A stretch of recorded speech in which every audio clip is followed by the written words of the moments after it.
Hi, welcome everybody. It's Mike Newton down here at Lytham Golf Academy. It's lesson time. I'm going to talk a little bit about how to start ripping your 3-wood from the ground. So many pupils I see through my coaching sessions really struggle to hit a 3-wood from the ground, maybe through lack of speed, but maybe a little bit more through what they actually do through this setup position, and maybe have some different ideas of what they're trying to do with this 3-wood. So we're going to talk a little bit about that. We're going to get you hitting your 3-wood much better from the ground. Stay tuned. Let's get stuck into the video.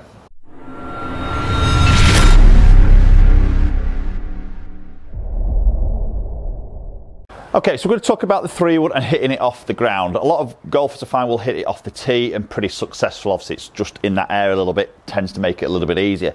Problem is when it maybe gets on that fairway, that tighter lie off the ground, and maybe some certain situations where the ball may be like slightly downhill lie, where again it makes it harder to get that ball launching. A lot of golfers tend to sort of struggle. So the key elements here are really in your setup, and these are the aspects of what you just to double check yourself when you're hitting some golf shots, making sure you get in the right position to give yourself the best possible chance of getting that golf ball launching. Now, luckily, I've got a bit of speed, so as I deliver the club, I can do some maybe poorer setup positions, but still get the ball flighted because I've got speed. So I'm in a bit more of that lucky area, really. Some of you guys might not have that speed, and that's then when you suffer because the loft that you deliver just isn't enough to get that ball flighted with not enough speed. So this is where, again, the setup positions are really sort of key. So first thing I really want you to sort of focus on is your ball position. Very simple. First sort of port call is ball position. A lot of guys will tend to move this ball a little bit more central in the stance, so they've got it a bit too sort of middle. And some guys, sometimes in the bid to try and get the ball into the air, actually have it too far forward. So that can both create some very different issues. And again, it's about controlling that low point of where we're trying to hit that golf ball. Looking at your angle of attack and then what then you deliver as a dynamic loft. So ideally we want to have that ball in that front section of the stance, obviously not quite as far forward as you're driving that inside left hill, but more in that front stance, probably just opposite your left pec in a way, in that left chest, in that sort of position. So it helps us to try and hit the golf ball more on that level angle of attack base, that level point of your swing, that low point, and then that's where we can create a little bit more of that sweeping action and a little bit more of that dynamic loft.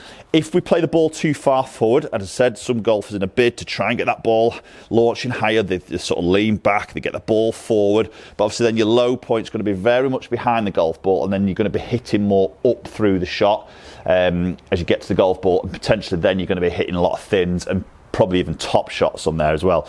Vice versa, if we hit it in the middle of the stance and we're a little bit too sort of over the top of the golf ball, then we create more of a down attack. We create very little loft impact, very difficult to get it in there unless you've got a lot of speed. So I'm just going to hit a couple of shots and we'll just set some data numbers on the GC quad and see how, as I change my ball position, how that then changes angle of attack and also that loft that we deliver. So I'm going to play the first one here with the ball that's too far back, so probably a little bit more middle of my stance here, which I do see a lot of golfers do with the 3-wood. So a bit more of that, I'll probably say a bit more of that 7-iron, mid-iron sort of position. Okay, we're going to hit a shot.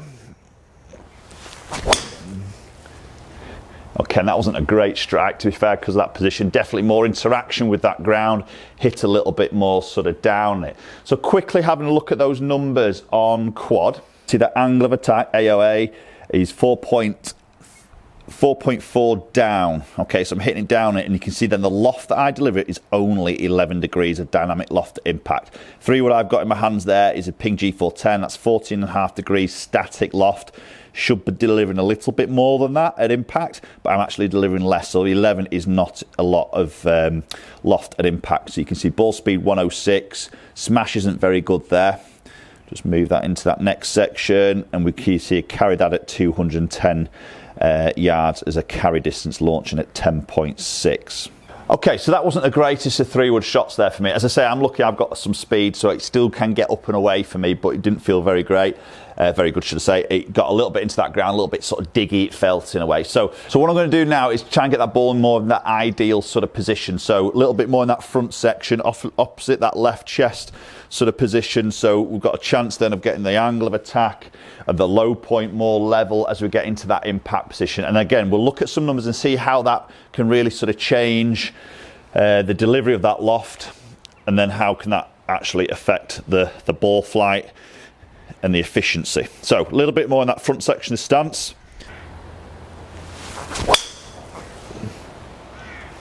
And that's a lovely shot. Much better connection through the strike. A little bit more of that flight there, and much further on the actual distance. So again, let's look at some numbers and see how that's changed. Okay, so looking at those numbers there, so we can see a big change of that angle of attack. Just flick that on the right screen. There we go. Angle of attack is 0.9 degrees down, so nearly 1 degree sort of down. Again, I can afford to do that a little bit because I've got some speed, but that's much better than that 4.5 degrees down. So that then changes my dynamic loft, 14 degrees. Thought I might have had a little bit more than that, to be honest. So I would probably like to see that a bit more in that 16, 17 maybe area. But 14 degrees better than that 11. So we can see that's going to get the ball flighted a little bit easier. Club head speed was 106 there, and a smash at 142 instead of 1.28. So much more efficient on that smash factor there, which is good. Just looking at the data here, so we can now see the carry distance is up to 245. So there's an extra 35 yards of carry through the air alone. So much, much better. And obviously a little bit more ball speed there because I was hitting more through the ball and not sort of down into the golf ball. Okay, so really, really simple thing to check when you're on the driving range. And now as we come into winter, especially here in the UK, the weather gets pretty awful. So undercover at the driving range, maybe a little bit more time spent hitting golf balls, practicing, working on the game, looking at maybe your weaknesses through the season that we've just had, and really getting ourselves ready for sort of next year already. So if we can work on those simple little aspects, maybe use some alignment sticks there just to help you just see where that ball position is splitting into those feet, play it more on that forward of the stance, and you should start to see a little bit more of that sweeping feel and getting a little bit of an easier flight through that actual shape itself. So hopefully you enjoyed the video. Push comments down below. If you do struggle with 3-wood, I'd love to hear it, maybe why. If you've tried this, let me know if you've had some success with that, and maybe anything else that you do in that setup that just helps you get that ball launching a little bit more. Love to hear your thoughts as always. If you enjoyed the video, please subscribe, ring that bell for notifications. Any future videos that land as a channel, you'll be one of the very first ones to watch it. Follow me up on my social media platforms, both Instagram and Twitter, and the handles there are @MNGolfCoach, and hopefully we'll catch up with you all very soon.